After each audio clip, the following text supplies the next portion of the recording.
Indonesia ini kan ada model politik harmoni.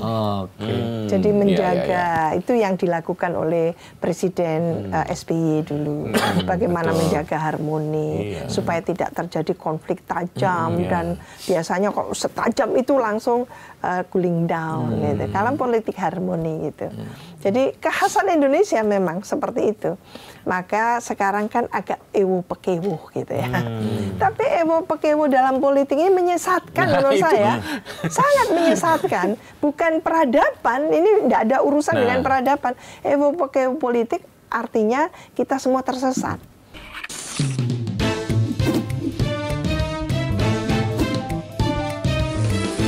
To the point aja. Kaitannya dengan itu kan kemarin ketika merespon peristiwa demo dan kemudian ada kericuan ditunggangi perusuh gitu ya, Pak Presiden itu sempat bilang percayalah sama saya, para pemerintahan saya, itu sampai 3 kali, Mbak. Artinya kan selama ini mungkin masih Pak Presiden masih melihat, Pak Prabowo masih melihat ada keraguan untuk mendukung apa yang beliau lakukan gitu ya, yang kalau kita paham dengan untuk rakyat pasal 33 semuanya kesetaraan masyarakat akan sejahtera pada ujungnya. Cuman kan pertanyaannya adalah kenapa harus meyakinkan itu? Apakah sebenarnya masih ada gap antara apa yang disampaikan yang sangat bagus tadi yang Mbak Wiwi jelaskan itu yang selama ini kita juga kehilangan itu narasi selama pemerintahan yang lalu, tapi ada sesuatu yang mencerahkan dan semangat. Tapi di sisi lain mungkin sekarang masyarakat kan kritis juga. Ini kok yang di bawah kok belum jalan gitu. Belum mengikuti yang Pak Presiden sampaikan. Apakah seperti itu? Jadi harus disampaikan percayalah sama saya. Apakah satu titik Pak Prabowo akan yakin bahwa itu semua akan nyambung gitu? Kira-kira gitu nggak? Ini Mbak? poin bagus ya. Jadi satu sisi tidak ada orang yang happy kalau dirinya nggak dipercaya. Betul. Apalagi RI 1 sebagai kepala negara, kepala pemerintahan. Tidak dipercaya rakyatnya. Ini adalah bukan sakit, malah petaka. Malah petaka. Delegitimasi. Tidak legitimate. Wah, itu sangat bahaya itu. Maka Pak Prabowo sebagai presiden mengatakan, percayalah ke saya. Saya ingin memajukan Indonesia, kan sebetulnya itu. Dan baru sadar demo ini sudah berubah menjadi anarkis, gitu ya. Siapa yang melakukan ini? Nah, sebagai presiden yang sudah malang melintang backgroundnya sebagai tentara, pasti mencium, gitu ya, bau ada mungkin tidak sekedar demonstrasi dan protes, ada imbuhan-imbuhannya yang saya tidak ahli memberikan makna imbuhan-imbuhan tadi itu ya. Kalau menurut saya lah itu yang ingin dikejar oleh Presiden. Maka mau tidak mau, suka tidak suka, Pak Prabowo harus mendengarkan suara yang sejatinya dari masyarakat itu. Maka harus mengabulkan, mengakomodasi. Jadi kalau memang orang-orang di kementerian yang disebut sebagai telah melukai hati rakyat, telah menimbulkan satu tadi itu katakan pendapat opini yang jadi negatif dan itu berdampak terhadap kabinet Pak Prabowo ini kan gitu, maka dia mulai menyisir sekarang. Meskipun kalau melihat baru diganti sehari gitu ya, Kementerian Keuangan ini sudah seperti ini gitu ya. Apakah sudah tepat?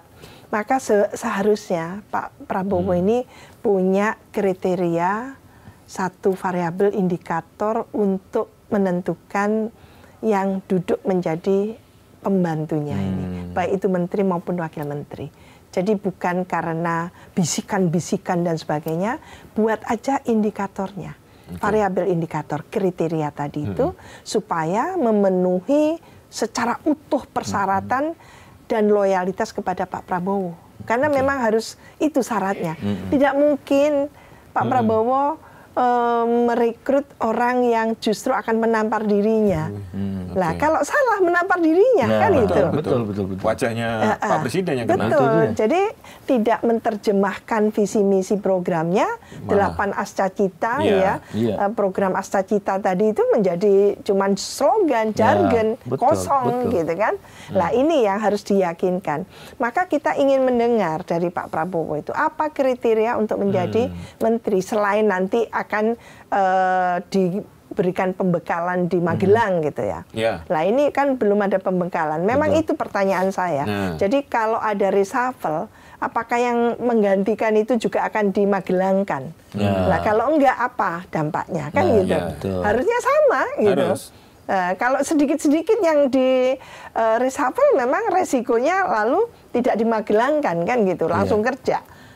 Pembekalan kapan kan gitu. Berarti kan tidak sama gitu.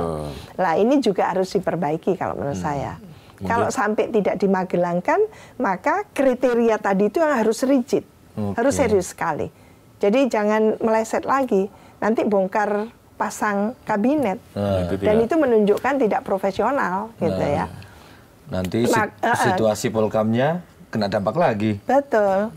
Jadi posisi-posisi strategis yang harus diduduki. Kalau mungkin dulu skala saya selalu rajin gitu ya. Kalau akan ada pergantian kabinet itu, kriteria itu saya sampaikan bahwa untuk posisi strategis dan kunci dan itu akan mengelola duit uang besar, itu sebagusnya tidak untuk partai politik. Jadi kayak Kementerian Keuangan gitu ya.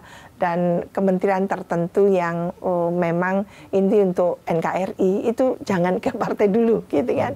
Karena apa? Karena komitmennya harus tinggi gitu ya. Dan tidak ada backing kalau ke partai kan sulit gitu ya untuk mereshuffle dan sebagainya, kecuali diganti oleh kader dari partai yang sama. Jadi itu nomor satu itu ya. Jadi mestinya memang ada kriterianya. Yang kedua, Pak Prabowo tidak boleh lagi diopinikan sebagai bonekanya Pak Jokowi. Sebagai orang yang senantiasa dibayang-bayangi oleh Pak Jokowi. Tidak boleh lagi. Kalau itu halnya, maka tidak akan pernah utuh kehadiran Pak Prabowo. Dan itu yang akan mendelegitimasi pemerintahan Pak Prabowo.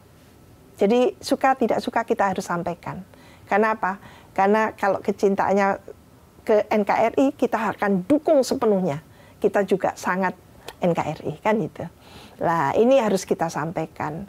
Maka reshuffle kabinet is a must. Satu keniscayaan.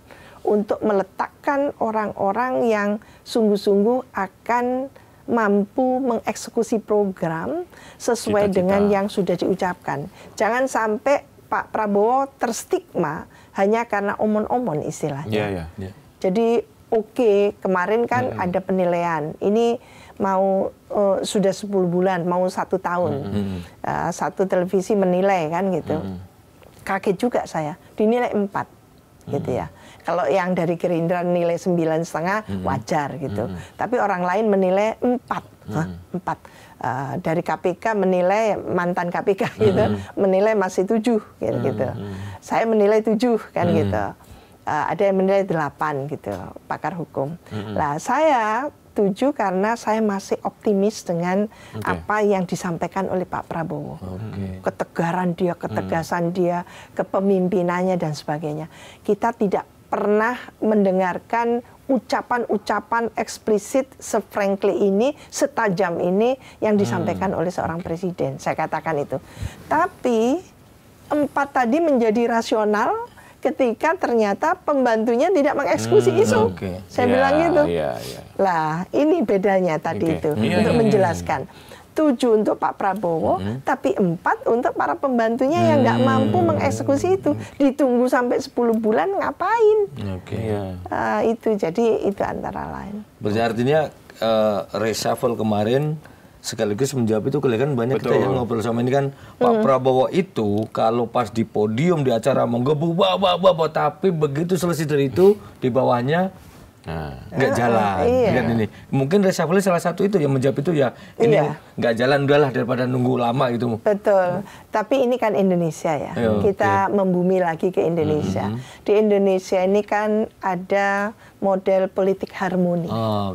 Jadi menjaga itu yang dilakukan oleh Presiden SBY dulu. Bagaimana menjaga harmoni supaya tidak terjadi konflik tajam dan biasanya kalau setajam itu langsung cooling down gitu. Dalam politik harmoni gitu. Jadi kekhasan Indonesia memang seperti itu. Maka sekarang kan agak ewo pekewo gitu ya. Tapi ewo pekewo dalam politik ini menyesatkan menurut saya.